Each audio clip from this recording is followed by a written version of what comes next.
Republican Newt Gingrich served as Speaker of the House. His new book is Drill Here, Drill Now, Pay Less.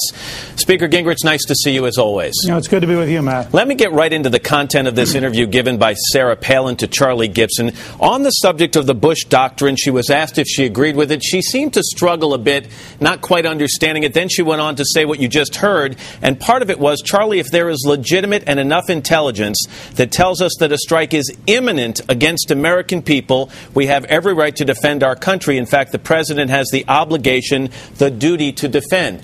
Didn't she set a higher standard, even for the Bush Doctrine, than President Bush set prior to the war in Iraq?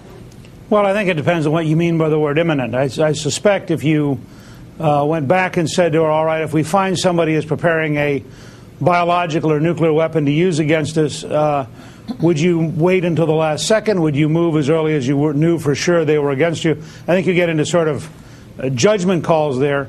But I also think she reflects lessons we've learned in the last 7 years. That you've got to be cautious, and you've got to make sure that you have a case beyond reasonable doubt, and that you're not just acting at sort of first notice. So I guess what I'm saying is, if using her words, and you picked out the word that I was highlighting, imminent, wouldn't President Bush have had a very difficult case to make before the American people? I think he would have had a much harder case to make, although at the time, and we tend to forget this looking backwards, at the time people thought that the Iraqis were explicitly, that Saddam Hussein was explicitly trying to get weapons of mass destruction and weapons of mass murder.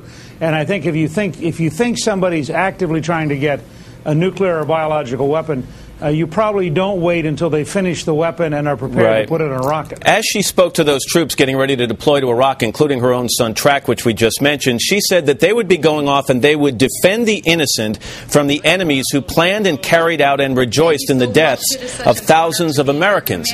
Now, if you assume that she's talking about the planning and the carrying out of the attacks of 9/11, hasn't that theory been discredited by just about everyone, including now the president admitting there's no connection between Iraq and the attacks of 9/11? It depends on whether you're talking about the world of 2002 or the world of 2008. In 2008, it's very clear, and we have overwhelming evidence, that al-Qaeda has made a stand for the last 5 years in Iraq.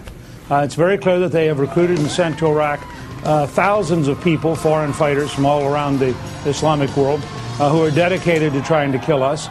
And it's very clear that the al-Qaeda part of the Iraq campaign is clearly tied to bin Laden and to the people who tried to kill us. So, for whatever it's worth, I think her comments to her son about what they are currently doing is actually technically very correct, although it would have been more debatable if she was describing the world of 2002. A couple of quick ones on the subject of Israel and what her response or reaction would be if they were to actually strike against Iran's nuclear capabilities.